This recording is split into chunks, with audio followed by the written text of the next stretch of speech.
evening, good afternoon, good morning. Welcome to the Armoury. Welcome to my preview lounge. It's obviously Leeds this Saturday, and we've got a wonderful Leeds guest, Jord from Sports Carnage. How are you doing, Jord? Yeah, good, mate. Yeah, I mean, I'm sure we'll get onto it, but I've not got much hope for this weekend, to be honest. Yeah, so you're obviously feeling a little bit nervous.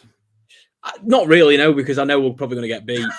Okay, fair enough. If you're playing someone like Everton this weekend, I'd probably be nervous. But this is essentially like an opportunity for us to just see it as it's a free hit. Just go enjoy the day. I mean, I can remember when we went to see Man City at Ellen Road, and I was like, well, I'll just go, and we're probably going to lose. If we somehow manage to draw, then it's a massive point. And if we get beat, well, you know, I'm not expecting anything anyway. So, yeah, fair enough. Yeah. Obviously, everyone that watches my preview lounges, this is more about Leeds, nothing about Arsenal. That's tomorrow. But it is Leeds based tonight. And I have got 3 questions, as I always do, and they're all pretty much the same questions, apart from, and I'm going to go with a deep one because I'm interested in your take on this, only because if I was a Leeds fan, I'd be bothered by it. But this is the question: how do you see the future of Leeds United under the ownership of Radrizani, who's got 56%, and that one, the other one that owns the 49ers, 44%. Do you see this as a team that's going to work together very well? They have done up to now. Yeah. I know with the people they brought in the summer, obviously, most of those were recruited by 49ers. I think the important thing to distinguish, though, is this is not the 49ers. This is the 49ers investment arm. So this is the arm of European investment that the 49ers make. So in terms of the actual 49ers, they have very little to do with the running of the club. It's just they provide them with the assets to then invest it. I was having the conversation actually not that long ago about this, and I said that the way that it's going to work is that the 49ers are going to put in so much investment per season, and then it's up to the club on how they want to spend that money. So they're not really going to dictate things. However, with a lot of the American players that came in this summer, that would lean more towards the idea that they are having some influence on proceedings. The investment plan is already costed up, so they've already priced it all up. They've already got that money put to one side. So, you know, that's always nice, knowing that they're not going to have to just generate that and get it out of nowhere. It's already put to one side for us to spend. I think it's runs up to about 2028.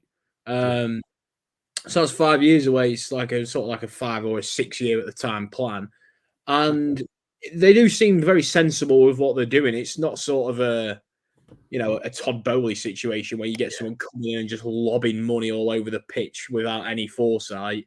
Seems very well planned. The only thing for me is that Radrizani's investing money, and that's helping us to buy these players. If he does actually sell up and they take over 100%, which is looking very likely at the moment, they need to invest more than they're planning on doing.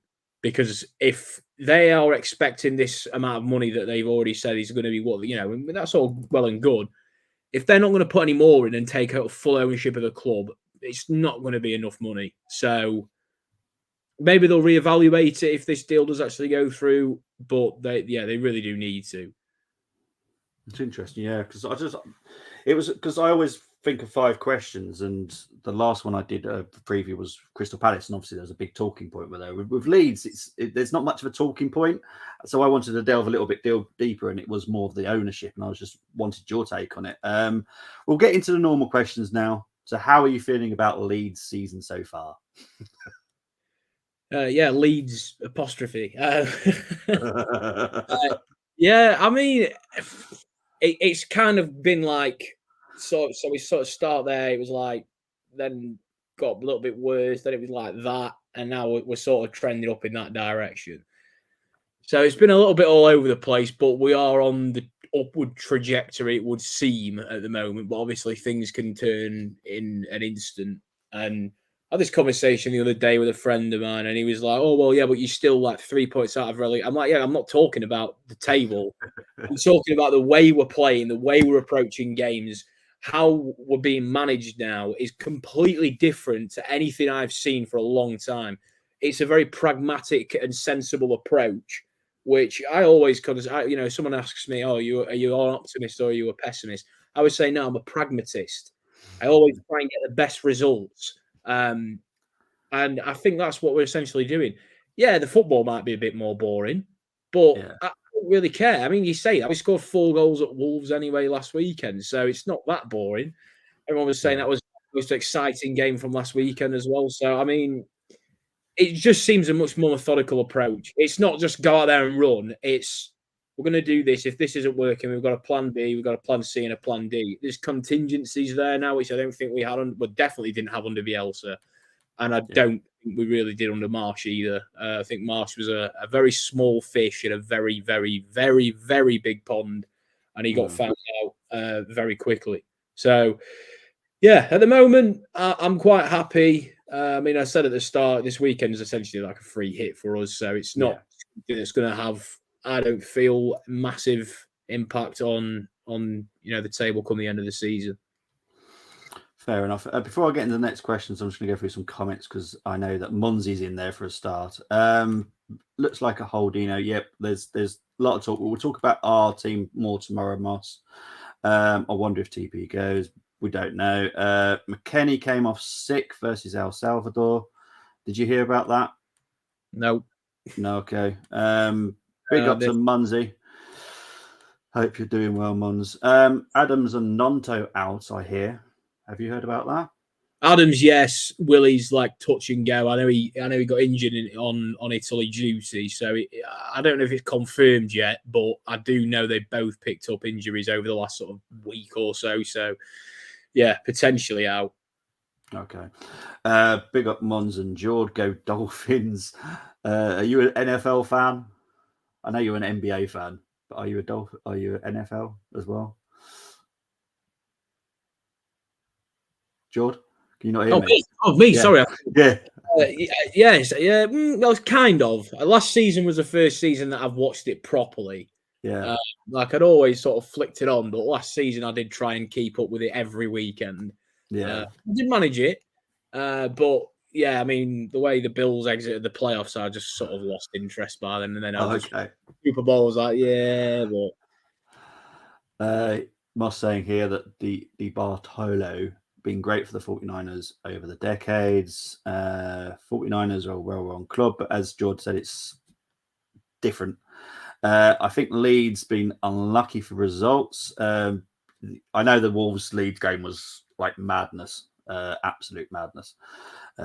Just so you know, George, I actually live by the Molineux, so I know all about that game. That game was mental. Even the fans were saying how mental that game was.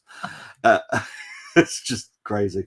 Arsenal last defeat to Leeds was the back end of 2003 before we went on to that 49-game unbeaten run. I have got to go through the previous results as well. So, yeah, thank you for reminding me Arsenal forever. Wasn't bad with Jesse, but it's getting better too. Is that what you would agree with? It wasn't that bad under Jesse. no, it wasn't bad under Jesse to start off with, but by the time he got sacked, it was hopeless. Like I know what Moss is saying when he's like, he's talking about the way we played. Maybe we were unlucky with results. Yeah. But when that keeps happening constantly and you're not scoring goals, it doesn't matter how well you play. You're not going to win if you can't score. And it didn't seem like he could crack that code. I thought they gave him long enough. And the ironic thing is, a lot of our fans wanted him gone weeks before I did. Really? And the day before, well, it was the Forest game, and I messaged my friend after that finished, and I just said he's got to go. I can't defend this anymore. I said it was a must-win game, and we showed nothing in front of goal. And then very next morning, the board sacked him. So clearly, I've got the nous to work as a football director in the future. Exactly. Anyone, give me a call. Moss saying here, too bad Rodrigo got hurt. He was flying. He was, to be fair. Nonto and Somerville have been exciting. As I said to George just before we went on there, with that Arsenal fans have been talking about those two players we'd quite happily have Arsenal. Big up to Arsenal Forever saying apparently reports coming out of France that Saliba could be out for several weeks. Yes, unfortunately, that is something we'll have to talk about tomorrow, but it's not looking good. And big up to Tony. Hope you're doing well, my friend. So, yeah, before we get into the next questions, I do need to talk about our previous fixtures. Funny enough, we've played you quite a lot of times over the years, 126 times in total. Only won 52, drawn 33, and lost 41 against Leeds. That just shows how Leeds used to be. And I'm not saying this horribly, Jord, but you used to be a team that I hated playing against. I remember Yakubu scoring against us at Highbury. It was a horrible, horrible time. Yeah, I never used to enjoy watching Leeds play Arsenal, to be fair. And what was the other guy? Lee Chapman. Oh, jeez. Honestly, yeah, never enjoyed it. But yeah, last time you beat us was 2003. But in fairness to Leeds, you haven't been in the Premier League for since. So to be fair to a few times, I can remember the one where was it Fabregas scored at the last minute. Yeah, that was interesting. But yeah, we've beat in the last 10. You've beaten us twice at the Emirates. Well, there would have been the Emirates back then. But yeah, so you're just like you're taking this as a free hit weekend, really, aren't you? Pretty much. I mean, when you actually came to Oliver, I went to the game. Most of the home games this season I've been to, but we should have actually won that game. We were the better team. But at the same time, Arsenal just didn't turn up like they have done all season. You do have a tendency to just have an off day. But the difference between this Arsenal team and Arsenal teams in past is you have an off day and you still manage to get results. Yeah. It's not, apart from the City game, but that's Man City. It's it's different. Yeah. It's a different class, really. But with most teams, you can figure out a way to win ugly. Think of the Villa game. I thought you were really poor in that one until the last 10 minutes. Correct. On and win late on. So that's just the kind of team that you've become this season. So, I mean, I can remember being there. I wasn't surprised we lost. It was a typical 0-1, champions victory, as they call it, where they turn up, play rubbish, and just escape with 3 points. No dramas. And that was another afternoon where we had nothing going forward under Jesse Marsh. Maybe we'd have made better decisions going forward. We could have won the game or at least taken a point out of it. But yeah, different proposition, I think, at the Emirates. Yeah, I totally agree with how it was at the Ellen Road. I think we were very lucky to get a point. Very lucky. So I'm glad you're thinking the same way I did because that's how I felt. But we are slightly different this season. What are Leeds' strengths that could hurt Arsenal this weekend, in your opinion? The main one is counter-attacking football. We never really saw it under Jesse too much because he was too concerned about making sure that press was nice and high. Whereas if you watch us off the ball under Gracia, they'll drop deeper, so then they've got a chance to spring the counter attack, especially with like Willie and Somerville as well. So that's probably the main one. Outside of that, every sort of thing I can think of, it's like, well, you've got something there to stop it. Like we've got an enforcer in midfield, but you've got Granit Xhaka, and it's like, so they're not really gonna hurt you too much. So yeah, I would say the main strength, and it is probably our best asset as well, is the counter attack under new man Javi Gracia. So I would probably just stick with that, to be honest, mate. No, that's fair enough. Fair enough. What are Leeds' weaknesses that Arsenal could exploit, in your opinion? How much time we got? As much time as you want. It's your team, mate. Well, set pieces, terrible.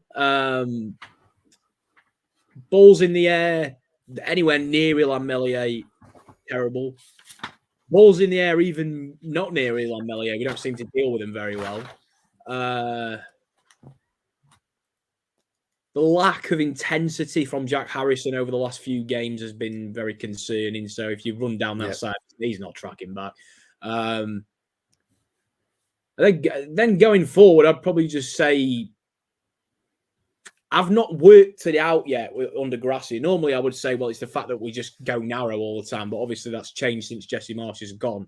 Yeah, I don't think I've fully worked out how we actually work up front already, which is actually maybe another strength. The fact that maybe the other managers haven't quite been able to work it out yet, and it could catch one or two out. as is often the case when a manager goes to a new club, it takes a while for the managers around them to get familiar with how they're going to set up. So, yeah, I'd probably say they're the main weaknesses, but they are quite significant weaknesses that we could definitely get exploited. Because the other thing is, it's just the difficulty in dealing with Martinelli and Saka that's going to be the main concern. I mean, Firpo and Ayling have actually been really, really good over the last 6-7 games, but they're not going to be good. Unfortunately, they're just not good enough to deal with those two on the wing. So that's another probably slight concern I would have. Fair enough. I have spoke to Jord about the challenge, and we are going about to do it. I've got 2 more questions when I come. We've done the challenge, but it's going to be fun, so we'll have some fun. And don't worry, Jordan's explained to me why he does that as well. So, so it's all fully aware of why he's doing it. There's nothing to worry about. I promise Jordan is safe. But we'll get into the intro and we'll do the challenge after this.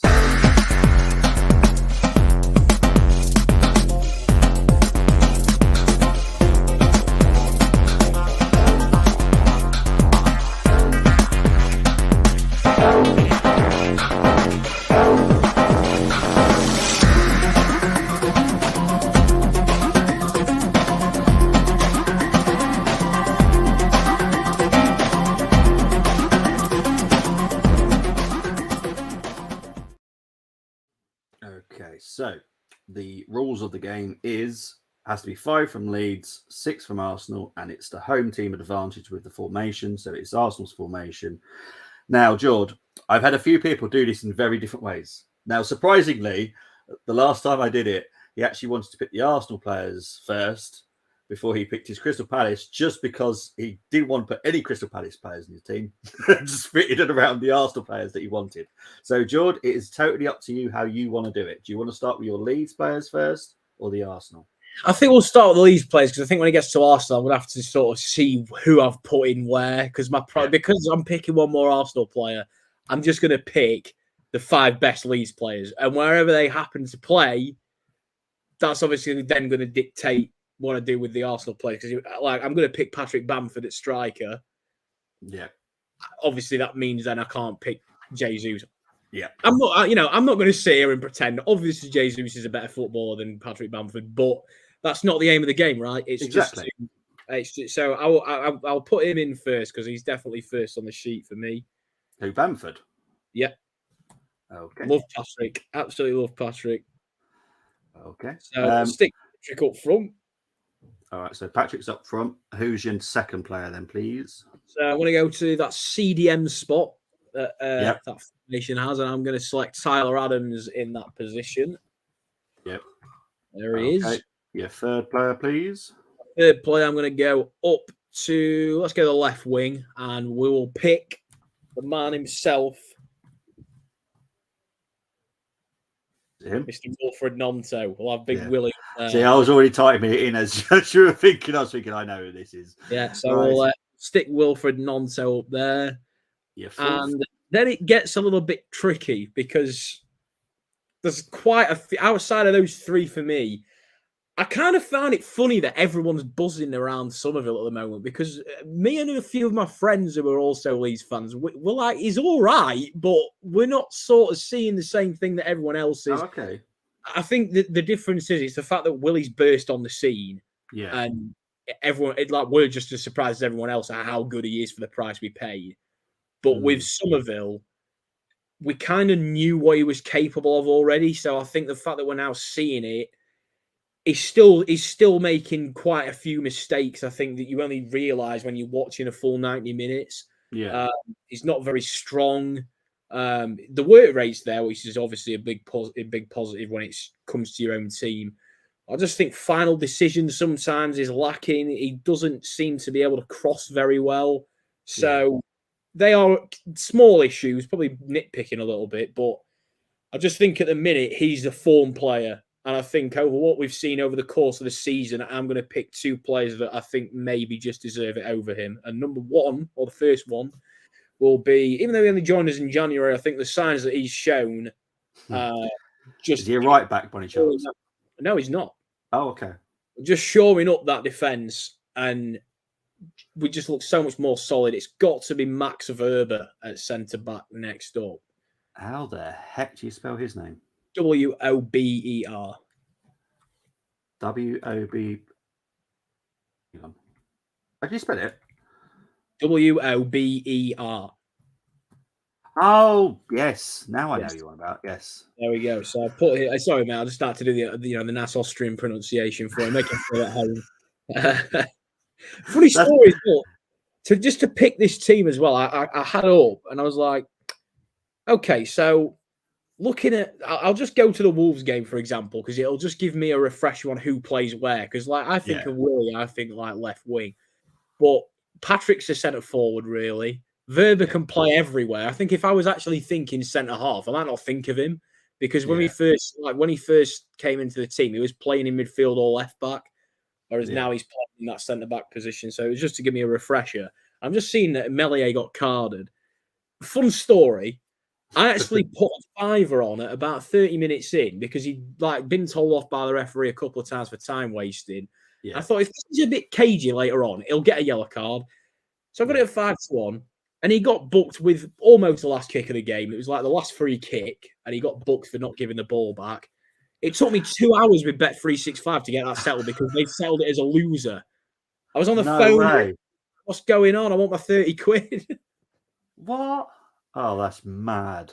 And I was like, did he not get booked also? Because we never actually, like on what we were watching it on. Yeah. We never actually saw him get booked. The commentator said he did.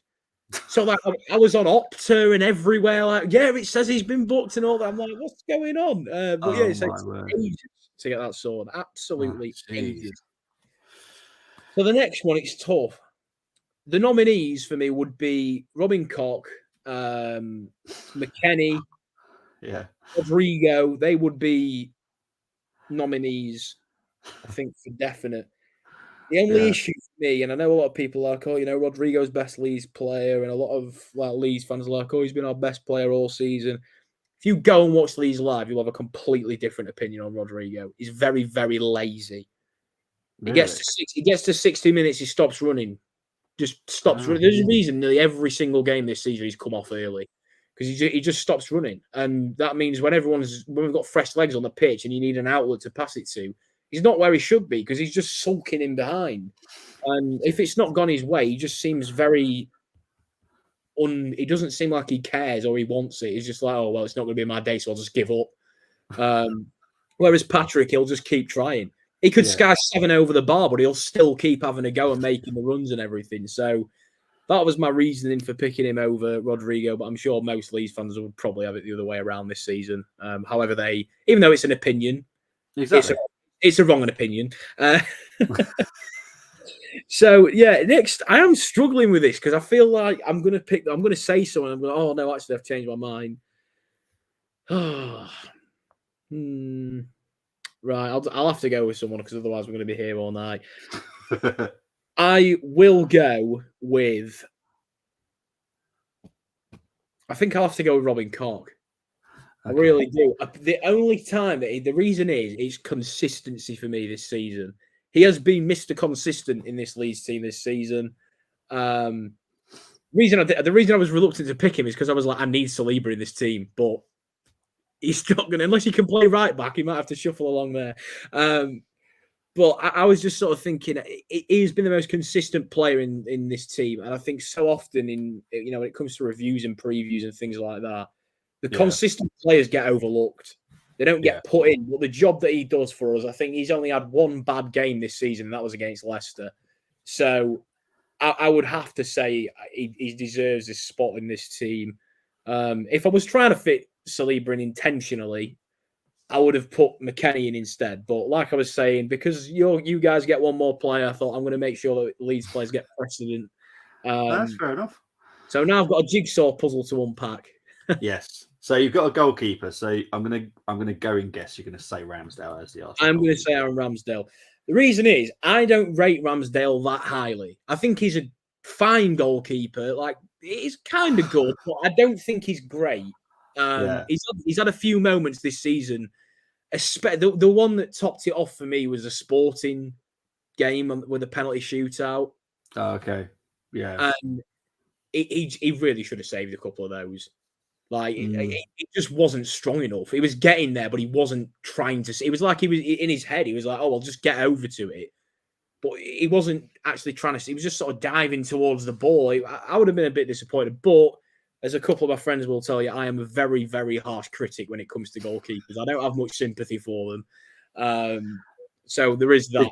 Did you play in goal as a kid? No, I didn't. No. Were you a striker? No, I was a centre half. So I into the goalie. What are you doing? That's probably where it comes from, to be fair. It's normally to do with what other position you played at football. It's either you were a goalie, striker, or you're a centre back because you normally have a go at the goalkeeper. Exactly. So yeah. So yeah, I mean, but plenty of people probably say he's great.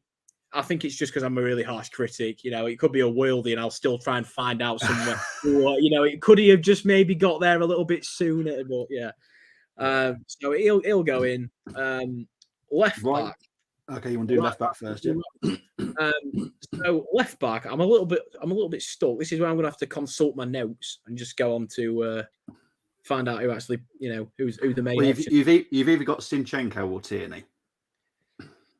Can I put Saliba at left back? No, you can't. Oh, it has to be a left back, right? Okay. Could I put Zinchenko in midfield, by the way? Just out of interest. Yeah, you can. Yeah, you can. Yeah, it'll have to be Zinchenko, won't it? I think he's the main fixture there. I don't know what you guys think about who the better player is. It's different because we don't have a traditional left back because it's the way that Arsenal play. He kind of goes into midfield. He probably spends less time at left back than any other player at Arsenal, but we do love him because he does do exactly what Arteta asks of him. With Tierney, is a proper left back and struggles. You can see him struggling, which is why he probably will leave in the summer now.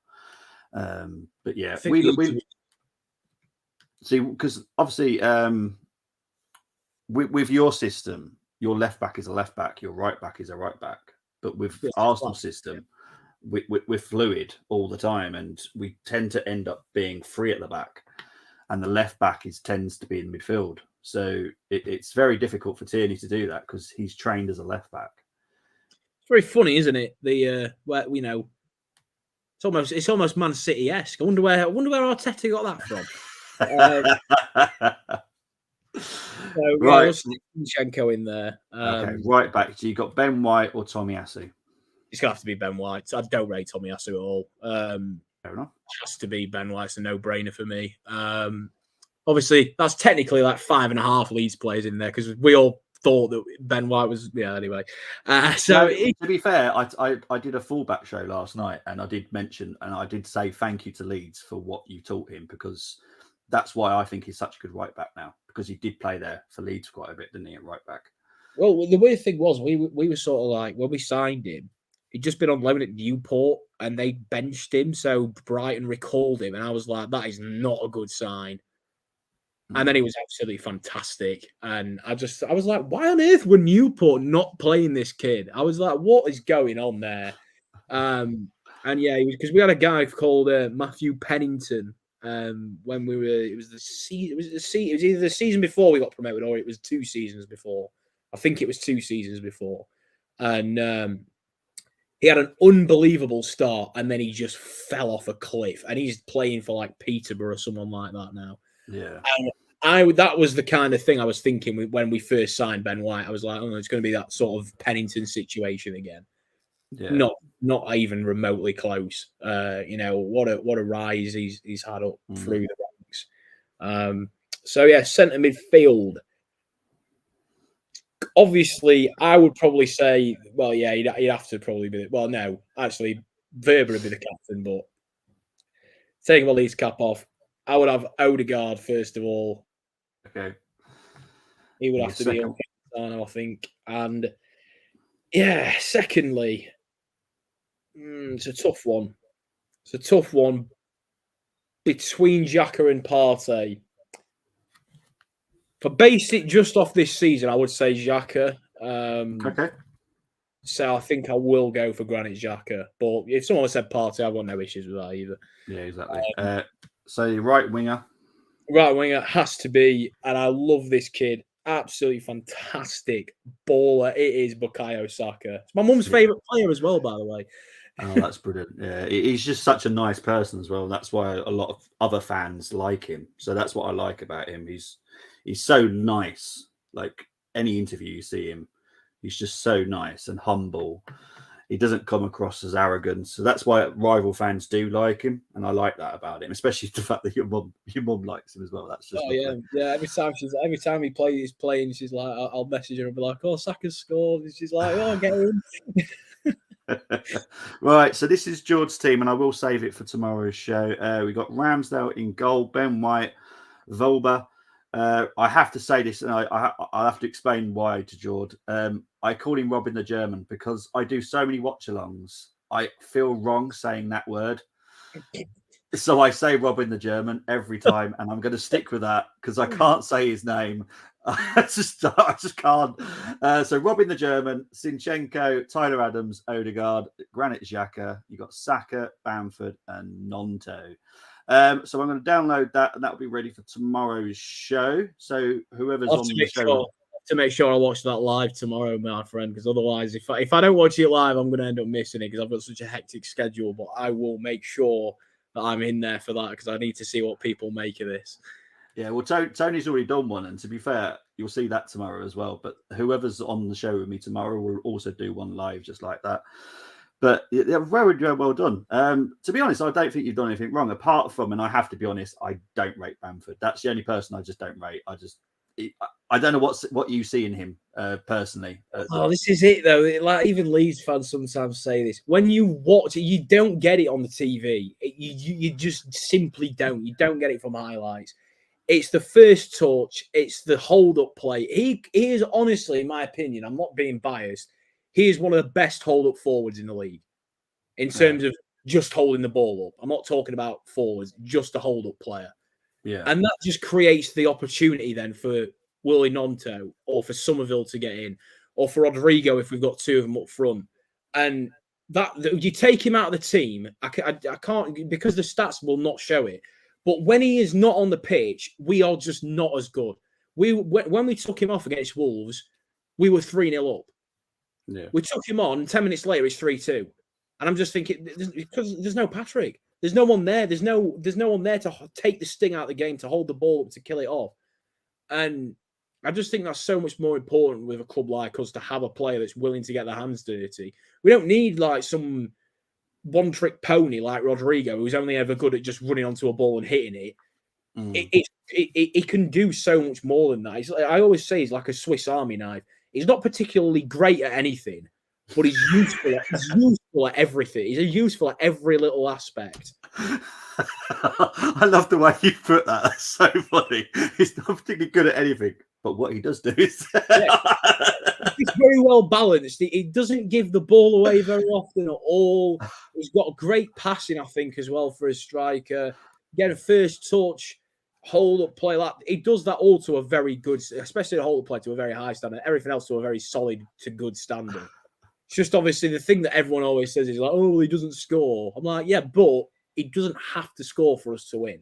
We're not overly reliant on an out-and-out striker. I mean, look at the state. The reason Wolves are in such a mess as they are at the moment is because they just keep getting successive managers in that are reliant on a striker. When you can play around a system that gets everyone in the sort of attacking third into the game, without Patrick Bamford there, we couldn't do that.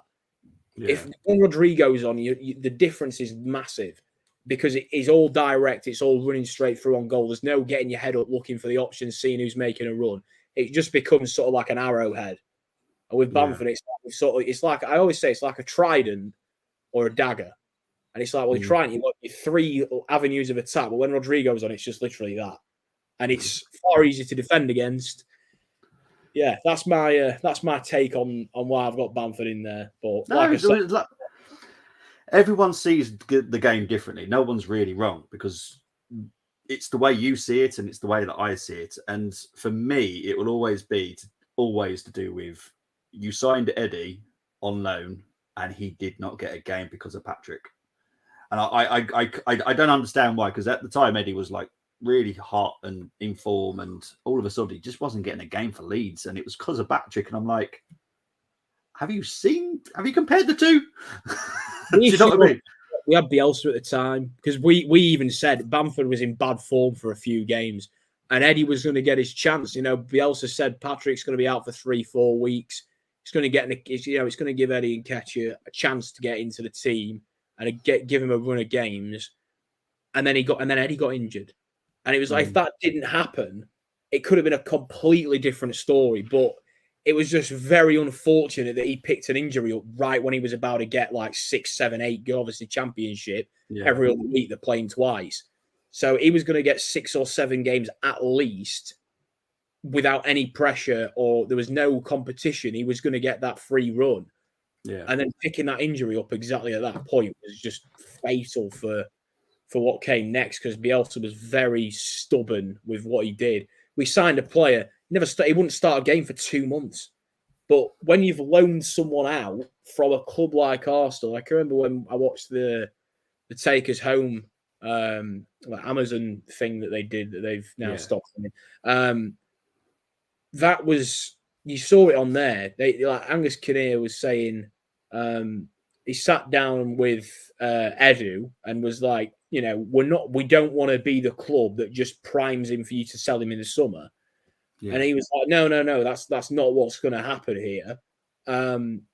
We want you to get him ready to come straight into our team. Like the ambition is that he will lead the line at Arsenal within the next 2 or 3 years.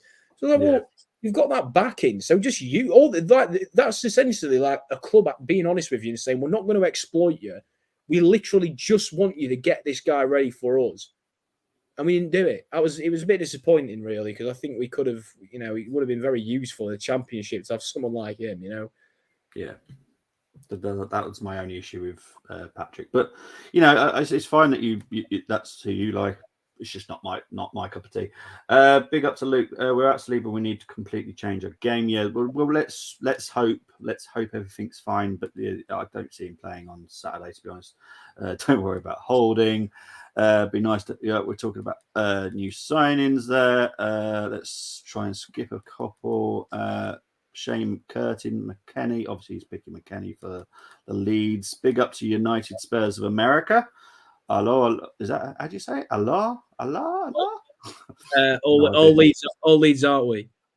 Oh, okay. Thank you. I'm glad you know what that means because I was trying to figure, is that a word? Only centre backs are harsh on keepers. I know strikers are as well, to be fair. Right. So Moss has attempted the game. Let's see if he's done it right first. I can see 5 leads. So he's gone for Rami, Ayling, Saliba, Gabriel, Sinchenko, Adams, McKennie, Odegaard, Nonto, Somerville, Jesus. To be fair, Moss, that's probably the best one you've done since you started doing these challenges. That's probably your best one. And he said it wasn't easy. But you've actually done that probably way better this time. And as Moss says, I can't. I've just never been able to say it. I always have to say Robin the German. It's probably because my son is like literally in the next room, so I'm probably being very careful because of that as well. So I just say Robin the German. It's just a. Oh dear. Everyone loves Robin Cock. Bobby tried his best not to laugh there. I saw. Yes, I know. I can't cope with it. I just can't. Melier not near Rambo. Yeah, I hope he is because he's such a young keeper. I hope he is that good someday. But I don't know. What's your take on? Do you think he's going to make it as a big goalkeeper at some point in his life? No, I'm not a fan. I'm not really a fan. I just thought I'd get straight to the point instead of just dancing around it. I mean, handling errors. He's a good shot stopper. I will give him that. He's a very good shot stopper, but like distribution is just so all over the place. Yeah. It could ping a ball that's absolutely unbelievable. And then the next time the ball comes near him, he'll just pass it straight to the striker. I'm like, well, what is going on? Why can you do it perfectly like 5 seconds before and then do it so wrong? Odd. But the main thing for me is it's just the headers. Now, when I say the headers, and my friend was like saying I was the harshest person in the world when I said that Johnny Otto should not have had a chance to score that goal. Yeah. Now, the reason for that is because he comes off his line without even having any sense of his surroundings and just heads the ball. And I'm just like, what are you doing? Like, he's coming towards you. Let the ball drop, catch it. And if you're going to head it out of play. Don't head it back because it could go anywhere. And yeah, don't get me wrong, it was a screamer. But that wouldn't have happened if he'd have just stayed on his line and waited. The ball was coming through to him. It's very silly things like that, which you can say, all right, well, maybe it's youth and inexperience. But I would expect him to be a little bit more. He's played a lot of games now. You'd expect him to sort of know that that's not a very good idea by this point. But for some reason, no one's told him because he keeps doing it. Tony, behave yourself. Please put that. Brilliant. Right, last two questions before Tony just comes out with something else that's just, right. Who do you think will win the Premier League? I do ask this to everyone, to be fair. So, who do you think? I'm brightness up, but I wasn't expecting it to be this dark. Do you want me to put a light on, or is the visibility? No, it's fine. Honestly, we're nearly finished anyway, mate. So I've kept putting the brightness up just so I'm not in the dark. Who will win the Premier League this season? I said this probably Christmas time. Arsenal. I backed you guys to win this probably before most of you thought you would. So. I just don't think, like, everyone's like, oh, yeah, but City will get there. I'm like, yeah, but they're running out of games to do it. So all you've got to do is just keep going, really. But, you know, it only takes one bad result to swing the momentum in the opposite direction. So, you know, maybe this weekend it could be our turn to blow the title race wide open. Who knows? Well, this is your next question. Score prediction for me, Jord. I'll give you two. I'll give you my hopeful score prediction. No, it's fine. I do that as well. I write them down, so don't worry. So if I'm being realistic, I'd probably say 3-1 to Arsenal. I think 3-1 probably. If I'm being Leeds hopeful, I would probably say 1-1. But okay, 3 points is like, even if I'm trying to be optimistic, I just don't really see it. The way you're playing at the moment, especially at home, I'm just not convinced we've got enough. Even if I was being very, very optimistic, I don't think we've really got enough. I won't be able to justify it. I could say 1-1 if you just had a bit of a bad day and we managed to counter-attack a few times.